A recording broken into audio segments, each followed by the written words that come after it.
बर' गथ'फ्रा जितु गभर्नमेन्ट स्कुलाव फरायनायफ्रा जाहाथे मोजां मोनसे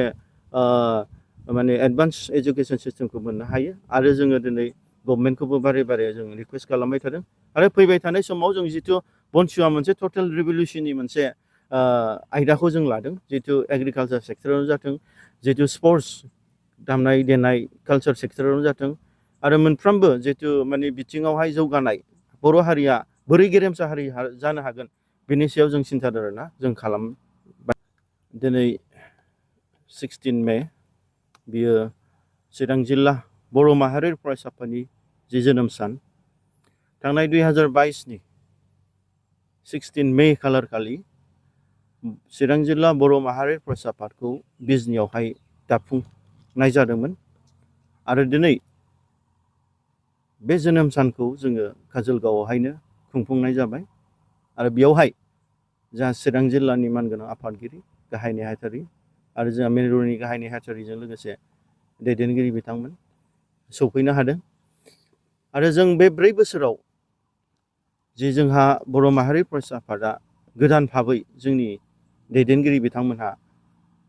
जे एक्सपिरियेन्स गैयामोनब्लाबो दिनै बे 4 बोसोरावहाय सोलोंबोनानै दिनै मोनसे स्टेजाव फैनो हाबाय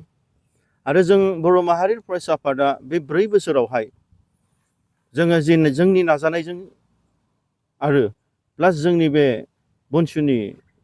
जि इन्टेलेक्चुयल्स माने पेरेन्टस बिथांमोनजों जोङो गोबां सावरायनायनि गेजेरजों जे हायो जों बे 4 बोसोराव जों गोरलैब्लाबो जों जोंनि नाजानायनि गेजेरजों जों भारत सरकारखौ जों मिथिसार होनो हादों आरो सारा जोंनि भारतआवनो सारा पृथिबियावनो जे बर' हारिनि जि देरसिन सिमां आलादा सेपारेट स्टेट सोरजिनायनि जि थांखि बे थांखिया जोबनानै थाङाखै बेखौ जोङो फोथांनानै लाखिनो हादों आरो बेखौ जोङो गोथाङै जे बर' माहारि फरायसा आफाद हिसाबै जोङो बेखौ फोथांनानै लाबोबाय थानो हादों आरो फैबाय थानाय समावबो जों लांबाय थागोन मा खामानि मावफैदों हाइलाइट खालामनो हागोन नामा दा जोंहा दिनै जोंनि सोमावसारनायानो बर' माहारि फरायसा आफादनि गिदिरथार मोनसे थांखि बे सोमावसारनायनि जि थांखि बेखौ जोङो दिनै जों दिल्लीयाव गोबांबार जोङो 4 टाइम्स जोङो सोमावसारनायनि बे हाबाफारिखौ लादों आरो जों प्रेसिडेन्ट अफ इन्डियाखौबो बर' माहारि फरायसा आफादा दैदेननायजों लोगोसे दिनै गोबां बर'नि आफादफोर बुद्धिजिबि बिथांमोनखौ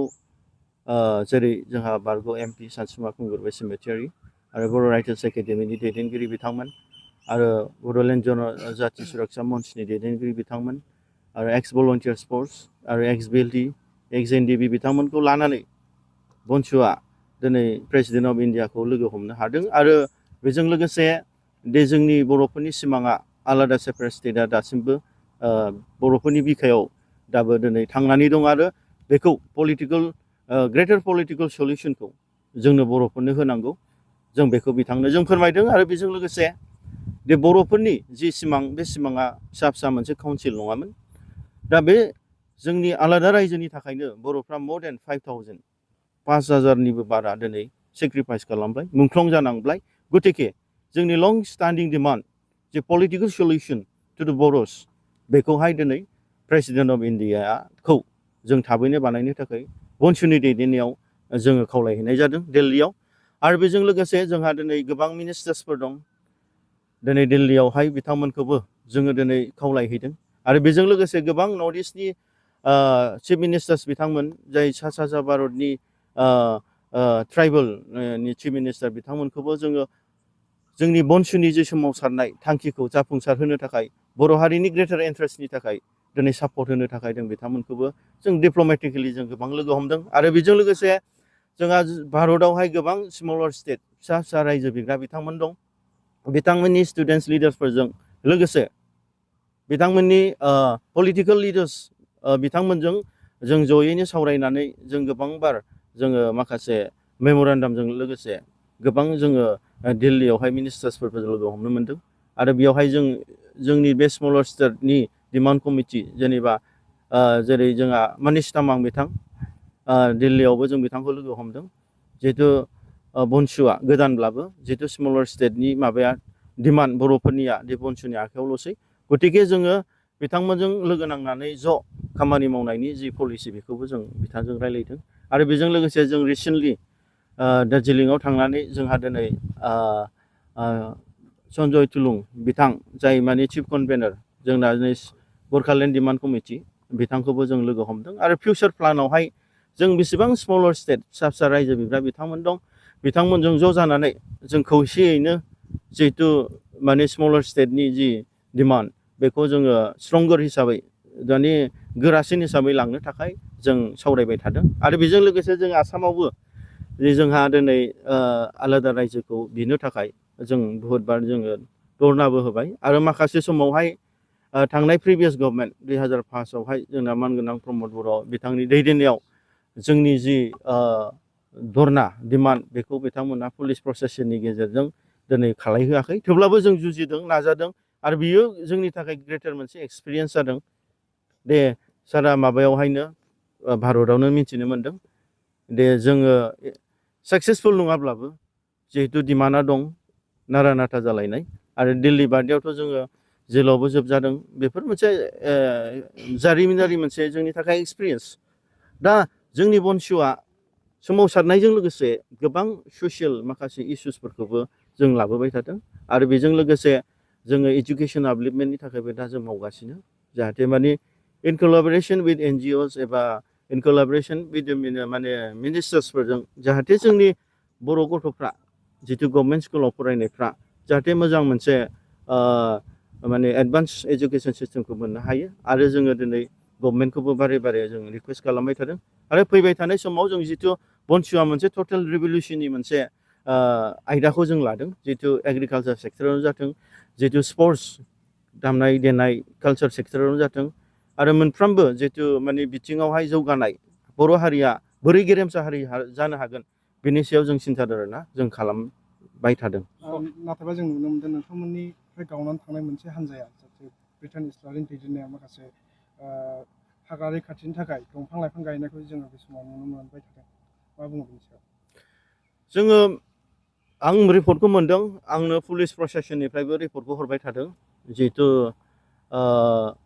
बे बिथांमोनहा माखासे एक्टिभिटिस लादों नाथाय बिथांमोना जे एक्टिभिटिस लादों बिनि सायाव आंहा बुंनांगौ गैया नाथाय बिथांमोना जिहेतु बनसुनि बनाफाइड मानसि नङा बिथांमोना एक्सपेल जानाय जितु बनसुनि संबिधानखौ मानिनो हायियाव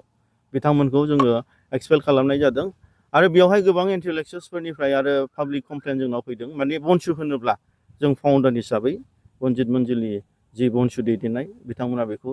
सिन्था खालामो इभेन पुलिस प्रशासननिफ्राय कमप्लेन फैदों खिन्थु बिथांमोना दंफां गायनायनि नामाव माखासे बेफारि बिजनेस खालामनाय माने फालांगि खालामनाय बे रिपर्टआ फैदों पाब्लिकफोरनिफ्राय सोरनावबा फैसा दाबिनाय मानाय दा बे जिनिसखौ जोङो ओंखायनो बेनो जोंनिया मोनसे फोरमाना बेनो जिहेतु बिथांमोना माखासे बनसुनि जि संबिजितनि बनसुनि जि प्रिन्सिपल्स आइडियलजिसनि एगेन्स्टआव बिथांमोना खामानि मावनायखाय बिथांमोनखौ जों एक्सपेक्ट खालामनाय जादों खोथाया जाहैबाय बनसुआ जोनोम जादों बर' हारिनि ग्रेटार इन्टारेस्टनि थाखाय बर' हारिनि मोजांनि थाखाय आरो बर' हारिखौ जोङो मोजां मोनसे समाज दानायनि थाखाय जोङो दिनै बनसुआ बर' हारिनो बेसेबां जों लाबोनानै होनो हायो बिनि थाखायसो जों जोनोम मोनदों बनसुआ सोरबा जोंनि गोरिब गुन्द्राफोरखौ नङा होमबा बेफोरखौ जोङो दन दाबि खालामनानै फैसा खांनाय एबा दंफां गायनायनि नामाव बेफार फालांगि खालामनाय सोरनावबा 50 सोरनावबा 100 थाखा सोरनावबा 1000 थाखा 50,000 सोरनावबा 5,000 फैसा बिदि बिनाय नङा दा बेफोर कमप्लेना जोंनाव फैदों खिन्थु बिथांमोननि जि एक्टिभिटिस मावदों मादों बिथांमोना बनसुनि नङा सारा पाब्लिकनि गेजेराव आं बेखौनो फोरमायनो सानदों दे बिथांमोना मावदोंब्लाबो बनसुनि बेनाराव नङा नाथायबा बिथांमोना बनसुनि मुं लानानै मावगासिनो बिथांमोनखौ जों पाब्लिकलि होनखादों आरो जोङो पुलिस डिपार्टमेन्टआवबो जोङो DGP गासिबो जों रिपर्ट होजोबखादों दे बिथांमोना अलरेडि बनसुनि संबिधान बादे बिथांमोना एक्सपेल खालामजानाय आरो माबा मोनसे बिथांमोना बनसुनि नाम लानानै इलिगेलि बेफोरबायदि मावदोंब्ला बेवहाय बनसु हिसाबै जोंहा बेवहाय दाय गैया आरो बेखौ जों एडभान्स जों बिथांमोननि इलिगेल माखासे खामानि मावबोबाय थानायखौ नुबोनानैनो बै समाव जों बिथांमोनखौ बनसुनिफ्राय जोङो साइडलाइन खालामनाय जाखादों जाहाथे जों गोथार मोनसे मिजिं लानानै जे मुंख्लंफोरखौ मान बावनानै मुंख्लंफोरखौ सनमान होनानै जितु गोथार मोनसे बनसुआ जोनोम मोननाय आफाद बे आफादखौ जोनोम होदों जोंनि बारग' बर' हारिनिनो दैदेनगिरि बिथांमोन जेरै एक्स बेल्टि बिथांमोन एक्स एनडिएफबि बिथांमोन दिनै बारग' एबसुनि दैदेनगिरि बिथांमोन आरो गोबां बर'नि बुद्धिजिबि बिथांमोनहा जिहेथु बर' हारिनि जि सिमांखौ फोथांनानै लाखिनो थाखाय जोनोम होदों आरो बे मोनसे गोथार सानस्रौ आरो सानस्रिजों जोनोम मोननाय बे बनसुखौ सोरबा साफा सानै बेक्ति सार्टनि थाखाय बेफार फालांगि खालामग्रा बेक्ति इन्टारेस्टनि थाखाय खामानि मावग्रा आफादनि मुं लानानै बिथांमोननिफ्राय जानगाराव जि जों दोननायनि जि पलिसिखौ जोङो मावबाय आरो बिनिफ्राय जों बैफोरबायदि मावनायखौ जों माने एक्सपेल खालामनानै जिथु बनसुखौ जों बासायनानै दासिमबो जों फोथांनानै दं बे जों गोथार सान्थौ आरो सान्थिजोंसो बनसुआ दिनै नोजोर बोनानै थांगासिनो बै सोरबा साफा सानै बनसुनि नाम लानानै खामानि मावदोंब्ला रायजो राजा बिथांमोना एसे सिन्था खालामनानै नाय सालिजारि खालामनानै नाय बिथांमोना बनसुनि सोद्रोमा नङा एबा बनसु बेनारनि नङा